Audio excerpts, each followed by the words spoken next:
Bapa yang bertahta di dalam kerajaan surga, kami bersyukur berterima kasih kepadamu ya Tuhan atas kasih setia Tuhan yang memelihara hidup dan kehidupan kami, menjagai kami dan memberkati kami. Hanya oleh karena kasih-Mu Tuhan, Tuhan mengantarkan kami mempersekutukan kami di rumah-Mu yang kudus ini untuk memuji memuliakan nama Tuhan di dalam minggu perayaan Pentakosta yang pertama. Bapa di dalam surga, kami mau belajar mendengarkan firman Tuhan. Oleh karenanya ya Bapa, Roh-Mu Roh Kudus menuntun mengajari hamba-Mu memberi hikmat sehingga kehendak Tuhan yang tersampai terdengar di ibadah kami. Berikan kepada kami roh pengertian, agar kami dapat mengerti dan melakukan firman-Mu. Dalam nama Yesus Kristus kami mengucap syukur dan berdoa. Amin. Firman Tuhan dalam minggu pesta perayaan Pentakosta pertama pada hari ini tertulis dalam Yohanes 14 ayat 15 sampai ayat 26. Baiklah, saya bacakan untuk kita. Yesus menjanjikan penghibur. Jikalau kamu mengasihi aku, kamu akan menuruti segala perintahku. Aku akan minta kepada Bapa, dan Ia akan memberikan kepadamu seorang penolong yang lain, supaya Ia menyertai kamu selama-lamanya, yaitu Roh kebenaran. Dunia tidak dapat menerima Dia, sebab dunia tidak melihat Dia dan tidak mengenal Dia. Tetapi kamu mengenal Dia, sebab Ia menyertai kamu dan akan diam di dalam kamu. Aku tidak akan meninggalkan kamu sebagai yatim piatu. Aku datang kembali kepadamu. Tinggal sesaat lagi, dan dunia tidak akan melihat aku lagi, tetapi kamu melihat aku, sebab aku hidup dan kamu pun akan hidup. Pada waktu itulah kamu akan tahu bahwa aku di dalam Bapa-Ku, dan kamu di dalam aku, dan aku di dalam kamu. Barang siapa memegang perintahku dan melakukannya, dialah yang mengasihi aku. Dan barang siapa mengasihi aku, ia akan dikasihi oleh Bapa-Ku, dan aku pun akan mengasihi dia, dan akan menyatakan diriku kepadanya. Judas yang bukan Iskariot berkata kepadanya, Tuhan, apakah sebabnya maka engkau hendak menyatakan dirimu kepada kami dan bukan kepada dunia? Jawab Yesus, jika seorang mengasihi aku, ia akan menuruti firman-Ku, dan Bapa-Ku akan mengasihi dia, dan kami akan datang kepadanya dan diam bersama-sama dengan dia. Barang siapa tidak mengasihi aku, ia tidak menuruti firman-Ku, dan firman yang kamu dengar itu bukanlah daripadaku, melainkan dari Bapa yang mengutus aku. Semuanya itu kukatakan kepadamu selagi aku berada bersama-sama dengan kamu. Tetapi penghibur, yaitu Roh Kudus yang akan diutus oleh Bapa dalam namaku, dialah yang akan mengajarkan segala sesuatu kepadamu dan akan mengingatkan kamu akan semua yang telah kukatakan kepadamu. Demikian firman Tuhan. Selamat hari Minggu, minggu pertama perayaan Pentakosta buat kita semua.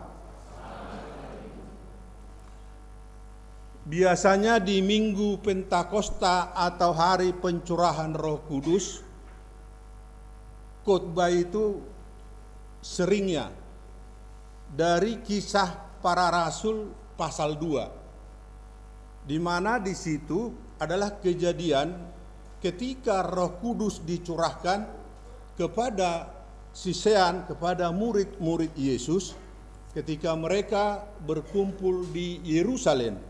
Sebagaimana Yesus telah mengingatkan mereka untuk berkumpul dan menunggu. Tetapi khotbah pada minggu ini tertulis atau terambil dari Yohanes pasal 14 ayat yang tadi sudah kita dengarkan.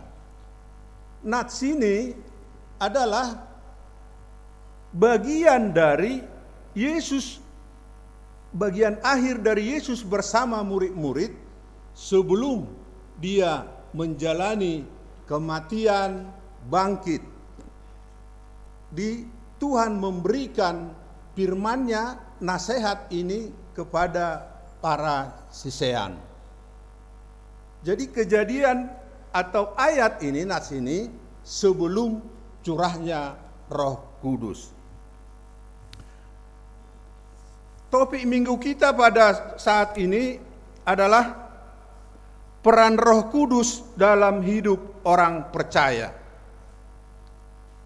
Apakah Roh Kudus itu adanya semenjak pencurahan?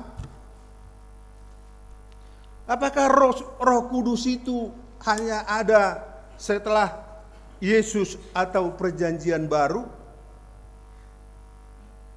Roh Kudus dengan sebutan Roh Allah sudah ada sejak dahulu. Kejadian 1 ayat 2 disebutkan di sana, ketika penciptaan, Roh Allah melayang-layang di atas permukaan air. Roh Kudus, Roh Allah sudah berkarya di dalam penciptaan. Roh Allah menyertai orang-orang yang dikehendakinya. Roh Allah lah yang menuntun, mengajari Musa untuk membawa keluar bangsa Israel dari tanah perbudakan. Roh Allah lah yang menyertai dan menuntun Yosua untuk membawa masuk ke tanah Kanaan. Roh Allah lah yang menyertai, menuntun Raja Saul memerintah bangsa Israel. Demikian juga Raja Daud. Dengan kata lain, Roh Allah sudah berkarya, sudah ada dari sejak dahulu dan tetap akan ada. Tetapi di minggu kita sekarang perayaan Pentakosta pertama, hari pencurahan Roh Kudus. Tadi kalau kita ikuti, kita ingat lagi nubuat Yoel tadi di pasal 2 dikatakan akan dicurahkan Roh Kudus kepada setiap daging, kepada setiap orang. Jika demikian halnya, apakah kita ini, Amanginang, adik-adik, sudahkah kita beroleh Roh Kudus? Sebab kita tidak ada di Yerusalem ketika Roh Kudus dicurahkan. Apakah kita sudah beroleh Roh Kudus? Sudah. Kita dicurahkan, kita beroleh Roh Kudus pada saat kita dibaptis. Kita dibaptis di dalam nama Bapa, Anak, dan Roh Kudus. Jadi kita juga sudah menerima Roh Kudus. Tadi lagu Punguan Korina Deborah mengatakan, menyembah kepada yang punya kekuatan, meskipun tidak kelihatan, tetapi dapat dirasakan. Dan satu poin lagi, berbicara tentang Hasitolu Sadaun, Tritunggal, Allah Bapa, Anak, dan Roh Kudus. Di ayat yang kita baca tadi jelas disebutkan, aku di dalam Bapa, Bapa di dalam aku. Bapa dan Anak di dalam Roh Kudus ada di dalam diri kita. Apa peran atau tugas daripada Roh Kudus ini? Roh Kudus dikirim, diutus atas permintaan Yesus dan oleh Yesus sendiri untuk melanjutkan pekerjaan Yesus. Roh Kudus dikirim disebut tadi sebagai penghibur yang lain, pangodianan yang lain. Dalam bahasa Indonesia cukup disebut pangodianan yang lain, yang diterjemahkan dari bahasa asing, bahasa Yunani, parakletos, yang dapat mempunyai banyak arti. Dia sebagai penasehat, dia sebagai penolong, sebagai penghibur, sebagai teman. Itulah fungsi atau tugas Roh Kudus.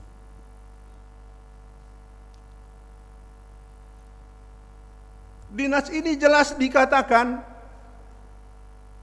yang melakukan firman-Ku itulah yang mengasihi Aku.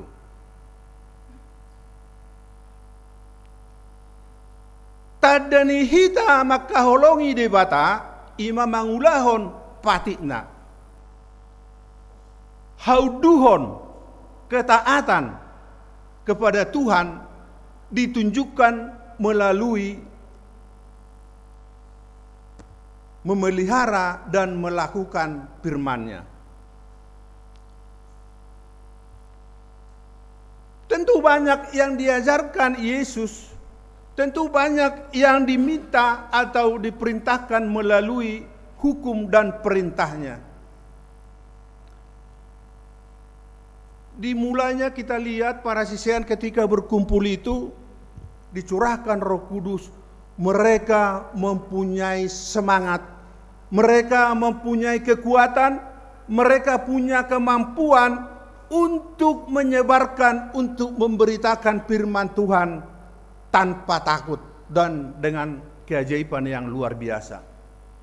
Semua orang dari berbagai negara, berbagai bahasa dapat mengerti apa yang disampaikan oleh Rasul Petrus pada saat pencurahan Roh Kudus. Sekarang firman ini Roh Kudus sampai kepada kita. Kita juga diingatkan untuk setia tetap mempercayai iman percaya kita kepada Yesus dan melakukan firman-Nya.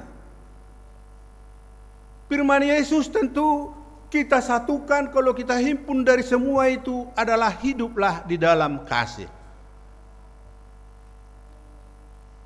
Hukum yang utama dan pertama adalah kasihilah Tuhan Allahmu dengan segenap jiwamu, dengan segenap hatimu, dan dengan segenap akal budimu. Hukum yang kedua yang sama dengan itu adalah kasihilah sesamamu manusia sama seperti dirimu sendiri. Hukum kasih ini yang harus dijalankan, dihidupi setiap hari dan terlihat di dalam kehidupan kita sehari-hari. Mungkin adik-adik atau kita semua bisa timbul atau bertanya, kalau semua orang percaya sudah dicurahkan Roh Kudus, mengapa lagi orang percaya ada berbuat kejahatan? Mengapa kita tidak setia, tidak murni mengikut dan melakukan kehendak Yesus? Jalan kita masih menyimpang ke kiri atau ke kanan. Kelakuan kita tidak seturut kehendak Tuhan. Lalu di manakah Roh Kudus itu?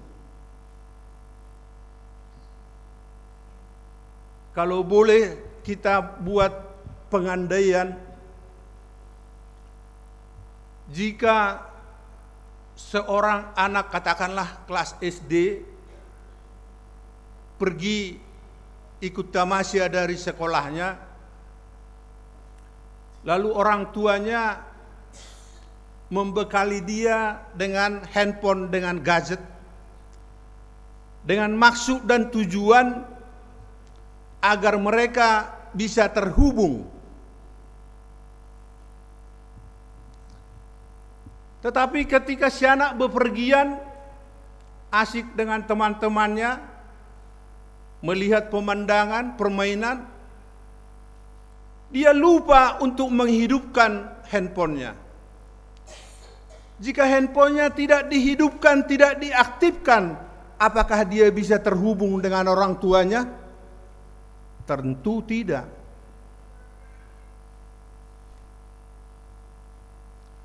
Tetapi bisa juga kita yang hadir di ibadah ini, di persekutuan ini, ketika firman ini ditabur, diperdengarkan, handphone kita aktif.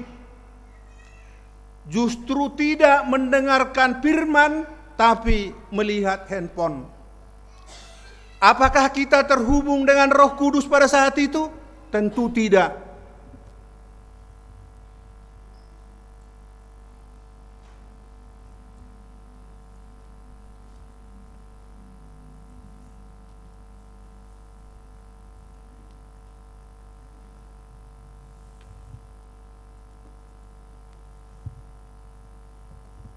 Songon buku deta nyanyian buku ende nomor 424, suara ni todi.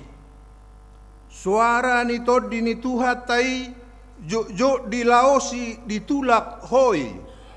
Saitada jeamu pauba roham dapot to Tuhanmu si sesa dosam. Di dalam diri kita Allah Bapa Yesus dalam Roh Kudus ada pada kita. Masalahnya, apakah kita senantiasa terhubung?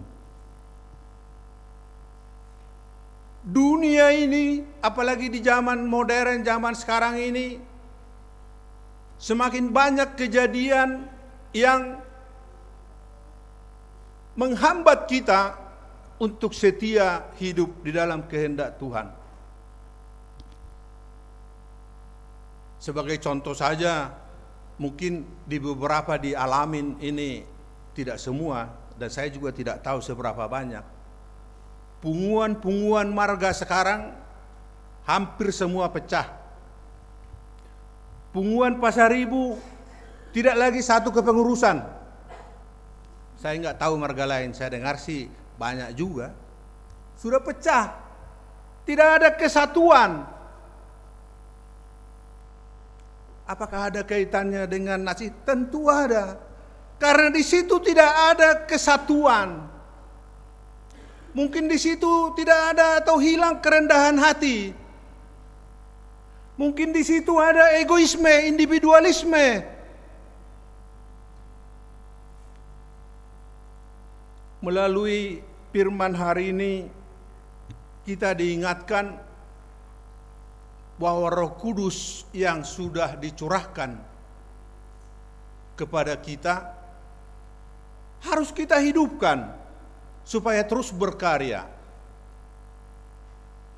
Jadi kita sedikit banyak belajar tentang Roh Kudus. Saya lihat beberapa Bapak Ibu berpakaian merah. Langkatan kita juga diwarnai merah karena memang demikianlah pencurahan Roh Kudus. Di lambang kita ini ada merpati putih dan lidah api. Karena memang Roh Kudus sering digambarkan seperti lidah api, dilani api namar jilam-jilam. Roh Kudus digambarkan seperti merpati putih ketika Yesus dibaptis oleh Yohanes. Inilah anak yang kukasihi. Datang Roh Kudus berupa merpati putih. Roh Kudus dapat berupa udara, tidak kelihatan tapi dapat dirasakan.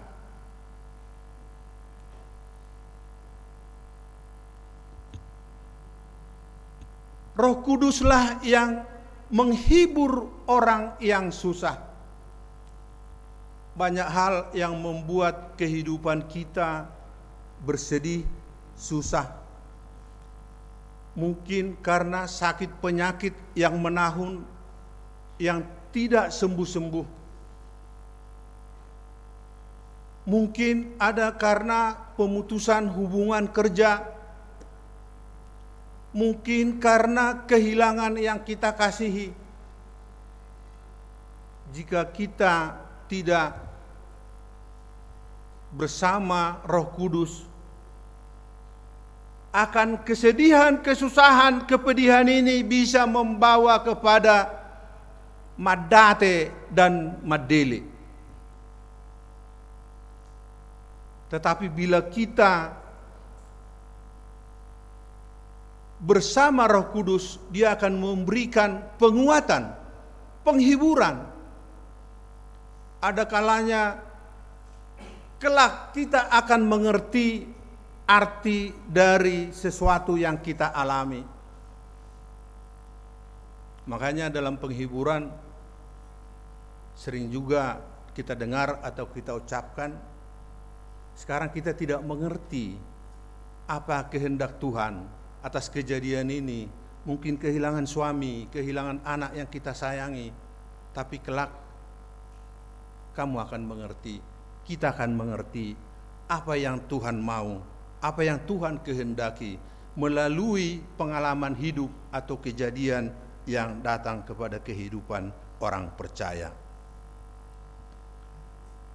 Jadi kita lihat tadi Roh Kudus itu pada mulanya, atau kita lihat menyertai, menuntun para murid menyebarkan, mengajarkan firman itu sampai kepada Yudea, Samaria, bahkan ke ujung bumi. Karena itulah disebut patik raya, untuk memberitakan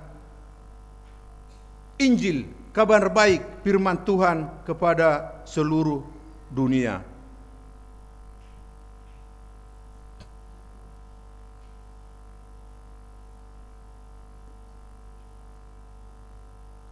Melalui penyertaan Roh Kudus yang selalu kita aktifkan dalam kehidupan kita sehari-hari, kita diminta untuk berbuah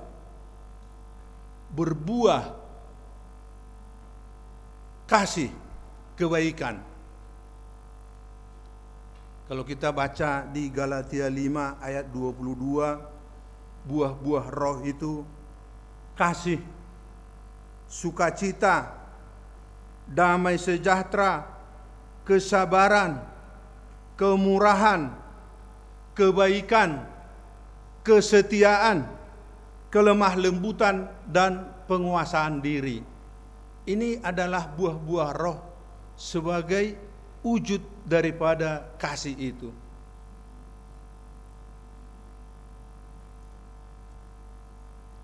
Kita akan pulang dari gereja ini dengan sukacita, dengan membawa kado, sebab Roh Kudus menyertai kita dan kita diingatkan supaya hidup seturut dengan firman Tuhan dan berbuah. Kalau tadinya kita mungkin ada 1-2 orang di gereja ini kita tidak suka, jangankan untuk berjabat tangan atau menyapa, melihat aja gak suka.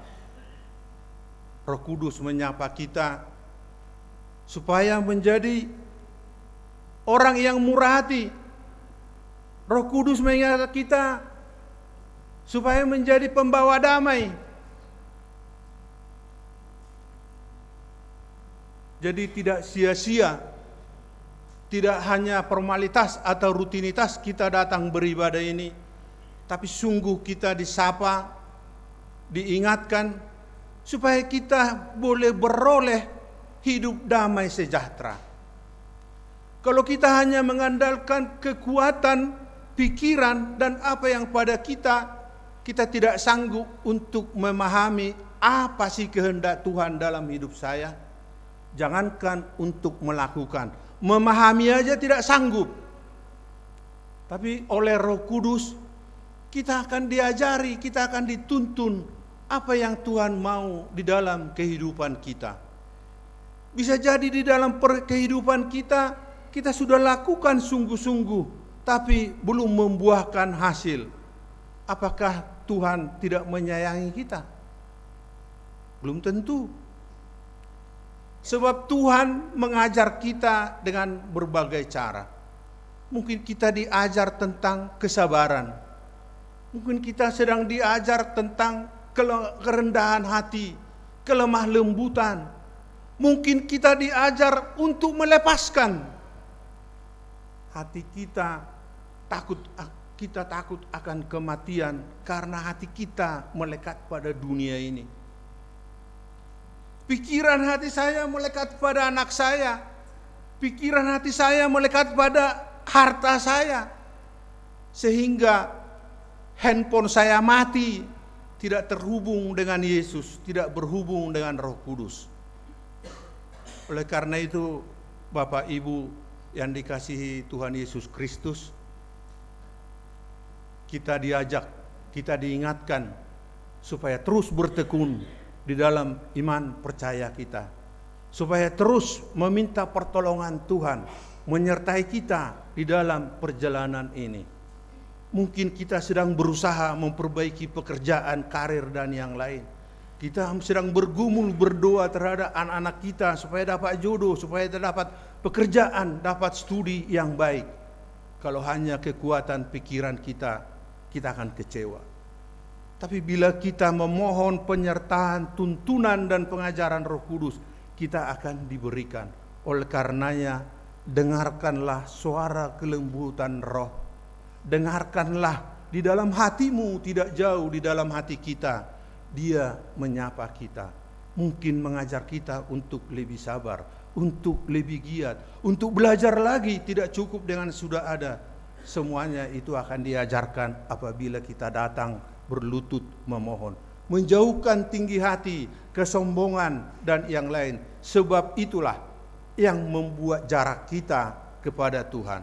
Kiranya Tuhan memampukan kita melalui rohnya yang sudah ada pada diri kita, tinggal kita menghidupinya setiap hari sehingga kita beroleh damai sejahtera dan sukacita yang daripada Tuhan. Amin. Terima kasih ya Bapak, dalam waktu singkat dan pendek ini kami mendengar dan belajar dari firman Tuhan, di mana kami belajar tentang Tuhan datang dalam Roh Kudus ke dalam diri kami, di dalam kehidupan kami. Dialah yang akan menuntun, mengajar kami, memahami kehendak-Mu ya Tuhan. Dia akan memampukan kami melakukan kehendak-Mu ya Bapa. Dia akan menghibur kami atas kesusahan, kesedihan dan kepedihan yang boleh datang di dalam kehidupan kami. Oleh karenanya Tuhan, kami acap kali tidak terhubung, tidak tersambung dengan Roh Kudus, karena kami hanya mengandalkan pikiran, kekuatan kami sendiri. Hati kami tertarik di dalam dunia ini. Kami hanya melihat apa yang kami mau makan, apa yang akan kami pakai, apa reputasi yang ingin kami capai, apa jabatan pangkat yang ingin kami raih. Tetapi kami lupa untuk mendekat memohon pertolongan Tuhan. Lewat firman-Mu ya Bapa, kami diingatkan bahwa Engkau sudah menyertai kami setiap saat, asal kami setia, percaya dan hidup dengan-Mu. Berkatilah firman-Mu ya Tuhan, agar berkarya dalam kehidupan kami dan mampukan kami menghidupinya dari hari ke hari. Kami boleh pulang dari rumah-Mu yang kudus ini ke rumah kami, kepada pekerjaan kami, ke dalam kehidupan kami, penuh sukacita dan akan menjalaninya setiap hari. Bapa di dalam surga, kami berdoa, kami mendengarkan warta-Mu untuk jemaat-Mu yang berulang tahun kelahiran dan ulang tahun pernikahan. Berkatilah mereka ya Tuhan, tambah-tambahkan sukacitamu kepada mereka, sehingga mereka bersyukur atas segala karunia dan berkat yang Tuhan berikan, pemeliharaan dan pencapaian-pencapaiannya. Kami berdoa Tuhan, belas kasihan-Mu kepada jemaat-Mu yang terbaring sakit di rumah sakit, di rumah atau dimanapun. Kasihanilah mereka Tuhan, berkati makanan, minuman atau obat yang mereka pakai menjadi saluran kesembuhan, saluran berkat. Mereka beroleh kesembuhan, kesehatan, sehingga kami dapat berkumpul beribadah di rumah-Mu ini, mengucap syukur dan berdoa kepadamu. Kami berdoa ya Tuhan kepada semua jemaat-Mu, mulai dari anak yang paling kecil dan tua. Pelihara kami semua Tuhan, berkati kami semua, tutup bungkus dengan kasih-Mu dan curahkan berkat-Mu kepada kami, sehingga hati kami meluap memuji dan menyembah Engkau. Inilah doa permohonan kami yang kami panjatkan hanya di dalam nama anak-Mu Yesus Kristus Tuhan kami. Amin.